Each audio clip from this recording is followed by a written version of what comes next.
Sergeant Kevin Noggle with Santa Rosa Police Department. How are you doing? Been better, man. I appreciate you actually giving me a call back and you guys trying to hear me out this time. Yeah, not a problem at all. I don't know if you remember me, but I actually met with you with... I remember you, and you guys were the ones that started trying to tell me that the threats that I was receiving didn't actually even physically exist. And which threats were those? Those are the terroristic threats, the ones that Santa Cruz County apparently forwarded off to you guys in December, finding that they were actually done in your guys' town and while I was actually staying there still. I mean, I don't want to have an upset and have it deflect or break down any communication. I wanted to start by saying I appreciate you affording me this opportunity to call me back. What happened to me in Santa Rosa was not acceptable or okay. No, it's horrible. Oh, you do know? No, I remember. I saw the photos. Okay, well, did you know that the person that was calling you guys in all the time with these complaints, that even when you guys were making false allegations of why I couldn't be parked where I was parked, was actually Dennis Hunter's cousin, Ryan Long? Ryan Long ends up providing the title to that car, to that RV, that was signed a day before those terroristic threats started. When my mom contacted him, advised him that she was demanding he stop extorting me and the terroristic threats, and that she was going to follow through and make sure that this was criminally reported and mitigated on all of this. So what you have to do with an RV? I'm not familiar with anything that has to do with an RV. Well, yeah, so there was the reason you officers, a lot of the reason why your officers were engaging with me, where they were engaging with me, is you kept getting calls in about my car, the RV that I was in, being a nuisance and a burden. Got it. And I kept telling you guys, I'm like, yo, I'm trying desperately to get out of this fucking county. Here's the $180,000 medical bill from, Nate Kern, the guy that you guys sued for $5 million because someone died on their other property the year before. I'm in a lot of danger. These people are threatening me. Now they're even mentioning a trust that I don't know about. They're saying they're going to kill my mom. And you guys wouldn't take reports of that. Refused, denied that I had the threats in my hands. I have recorded phone conversations with other sergeants declaring that threats don't exist. They will not take... And this was like patrol officers you spoke to initially? No, this is patrol officers and your duty sergeants that were calling me back. Okay. My initial contact and engagement with your department at all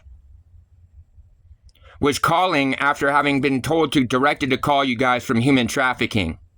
So I called in. Because you got injured while working for Dennis Hunter, correct? While I was trapped there, right. Yes. While I was being victimized, right. And so I called to speak to your narcotics detectives to report things appropriately. Detective Albini. Yes. Yes.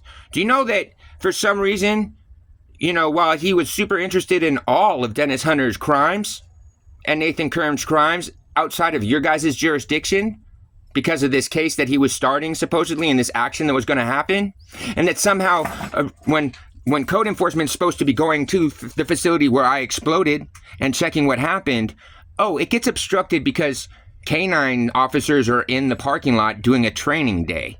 And so Albini in text messages tell me that, yeah, it's likely Carlos is probably gone and the facility's gone since they had canines out there.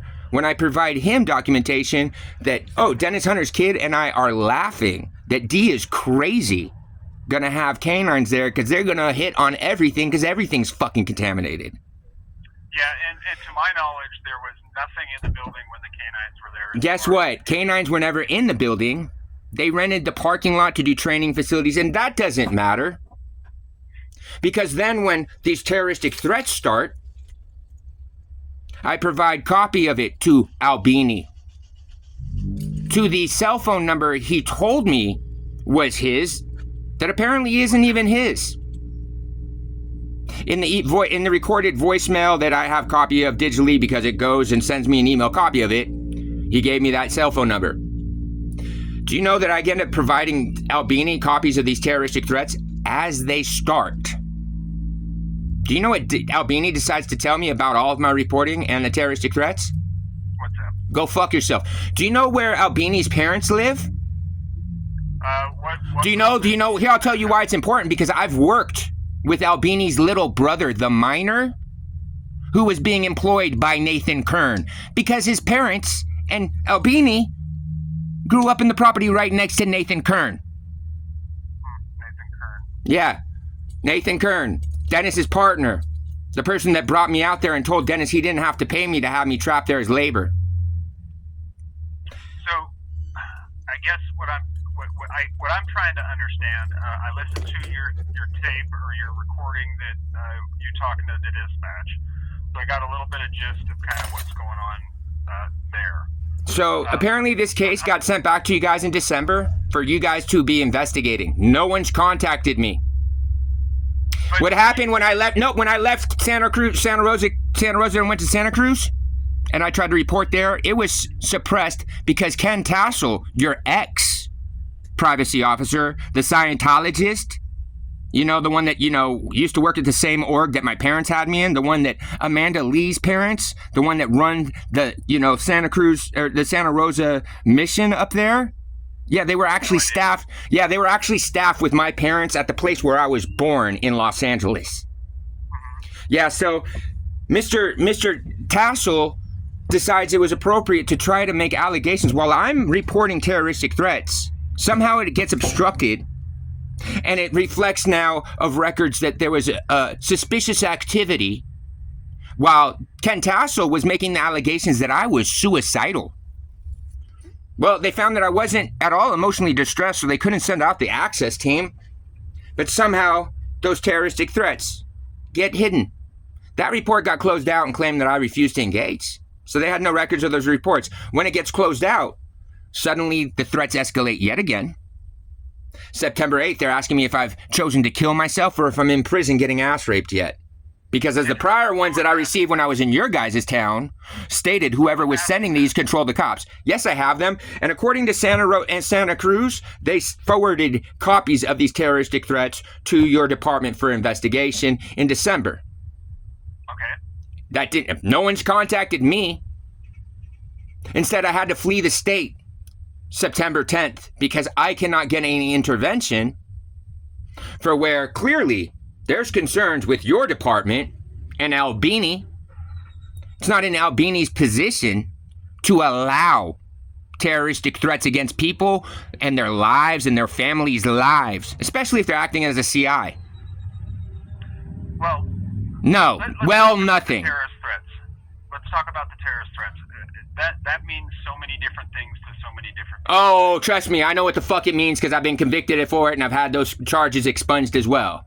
When someone's terroristic, when they're saying that they're stalking me and they're watching me sleep, and that tonight they're coming unless I pay them $10,000, they're gonna fucking kill me. They're planning on killing my mother tonight unless I give them that $10,000. How badly they've been waiting to do this for 10 years. It's a shame that again, if you had the copies of the threats, this would be, you know, I shouldn't have to repeat this stuff and I shouldn't have to be subjected to continue to go through this. But they say they taught me about a trust that I never knew anything about. That, it's a shame you'll never get access to your trust. It's the same, your mother's gonna get killed unless you give us $10,000. Tonight she's getting murdered. I'm watching you sleep. I can't wait to knock out all your fucking teeth and stick my dick in your mouth. I want you to gum my cock. Should I continue? Who are they? What do you mean they? Talking about is committing your terrorist threats. Who is they? The party. Yeah. The party that's calling from the number that I tried to report to you back when I was in Sonoma. Dude, I'm getting these text messages from an unknown number. I don't know the people, and at that point when I left Santa Rosa, I had been getting them for 10 months straight.